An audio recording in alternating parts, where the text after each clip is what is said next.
வணக்கம்.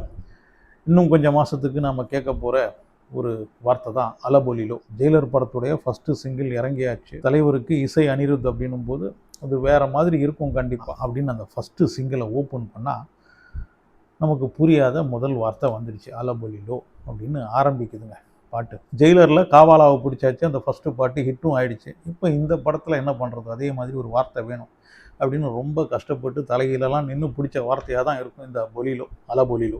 பாட்டில் அதிகமாக கேரளாவின் செண்டை மேளமும் மலையாள வார்த்தைகள். அனிருத் நடுவில் எட மோனே அப்படின்னு சொல்லிக்கிட்டு இருக்காரு. காவாலா மாதிரி இந்த பாட்டு ஹிட் ஆகுமான்னு தெரியல. ஆனால் இப்போ தான் ரீல்ஸுக்கு தேவையான அந்த 30 செகண்ட்லேருந்து 45 செகண்ட் வரைக்கும் அந்த பாட்டில் ஏதாவது இருந்தால் போதும், அந்த பாட்டு ஹிட் ஆகிடும் இல்லையா? ஸோ அப்படி பார்த்தா இந்த பாட்டில் ரீல்ஸுக்கு தேவையான சம்பவம் இருக்குது. சரி, இந்த கேரளா டச் இருக்கிற இந்த ஒரு பாட்டை இப்போ ஏன் ரிலீஸ் பண்ணாங்க அப்படின்னு பார்த்தா அப்போ தான் புரியுது.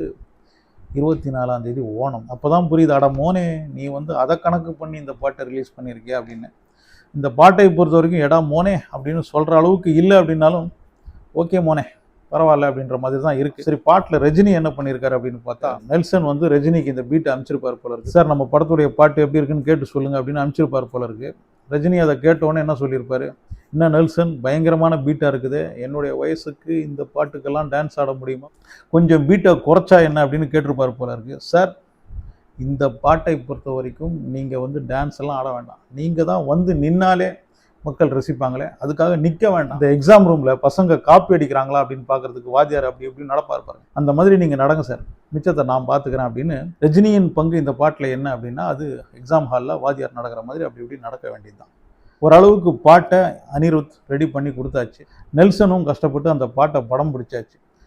ஜானி மாஸ்டர் கண்டிப்பாக இந்த பாட்டை பொறுத்த வரைக்கும் முக்கியமான நபர் அப்படின்னு சொல்லணும்னா ஜானி மாஸ்டருடைய அந்த கொரியோகிராஃபி தான் சொல்லணும். இந்த பாட்டை பொறுத்த வரைக்கும் அந்த ஷூட் பண்ண நெல்சனாக இருந்தாலும் சரி, அதில் நடித்த ரஜினியாக இருந்தாலும் சரி, இந்த பாட்டுக்கு இசையமைச்ச அனிருத்தாக இருந்தாலும் சரி, அவங்கள எல்லாம் தூக்கி சாப்பிட்ற மாதிரி ஜானி மாஸ்டருடைய அந்த கொரியோகிராஃபி இருந்தது. ஆனால் இவங்க 4 பேரையும் தூக்கி சாப்பிட்டது யார் அப்படின்னா அது 37 வயசாகுது, 2 பசங்களுக்கு அம்மா.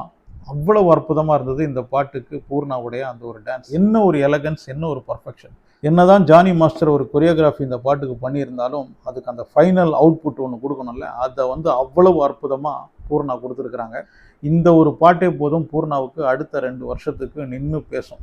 இந்த ஒரு பாட்டை பொறுத்த வரைக்கும் பூர்ணாவுடைய பர்ஃபார்மன்ஸ் தி பெஸ்ட். ரியாலிட்டி ஷோவில் டான்ஸராக வந்தாங்க, ஷம்னா அப்போ பேர். அதுக்கப்புறம் நிறைய படங்கள்லாம் நடிச்சிருக்கிறாங்க. சரியான வாய்ப்பு அமையாத ஒரு ரியல் டேலண்ட் பூர்ணா. இந்த பாட்டு எவ்வளோ நாள் நிற்குதோ இல்லையோ, ஆனால் பூர்ணாவுடைய பர்ஃபார்மன்ஸ் நின்று பேசும். ஸோ ஜெயிலர் 2 ஃபஸ்ட்டு சிங்கிளை பொறுத்த வரைக்கும் அனிருத், ரஜினி, நெல்சன், அப்புறம் ஜானி மாஸ்டர் இவங்களை எல்லாரையும் ஓரம் கட்டிட்டு ஸ்டோல் த ஷோ அப்படின்னு சொல்லுவாங்க இல்லையா, ஜெயிலர் 2 படத்துடைய அந்த அலபலிலோ பாட்டுடைய மொத்த கிரெடிட்டையும் பூர்ணா எடுத்துகிட்டு போயிட்டாங்க. அதுதான் நடந்திருக்கு இந்த பாட்டை பொறுத்த வரைக்கும். அப்படி ஒரு performance. Once a dancer always a dancer அப்படின்னு சொல்லுவாங்க இல்லையா, உன்னிடம் திறமை இருந்தால் அது உன்னை விட்டு எங்கும் போகாது. அதுதான் பூர்ணா விஷயத்திலையும் நடந்திருக்கு. சரியான ஒரு வாய்ப்புக்காக காத்துக்கிட்டு இருந்திருக்காங்க. சின்னதாக ஒரு வாய்ப்பு தான், ஆனால் அதை சரியாக பயன்படுத்தி பிச்சு உதறிட்டாங்க. நீங்கள் பார்த்துருப்பீங்க கண்டிப்பாக. இந்த பாட்டை பொறுத்த வரைக்கும் பூர்ணாவுடைய அந்த ஒரு டான்ஸ் பர்ஃபார்மன்ஸை பற்றி உங்களுடைய கருத்து என்ன அப்படின்றத கமெண்ட் செக்ஷனில் பதிவு பண்ணுங்கள். அனுசுடன் சேனலை சப்ஸ்கிரைப் பண்ணி வச்சுக்கோங்க. முடிஞ்சால் லைக்கு ஷேர்லாம் கூட பண்ணிவிடுங்க. அப்போ மோனே அடுத்த வீடியோவில் சந்திப்போம்.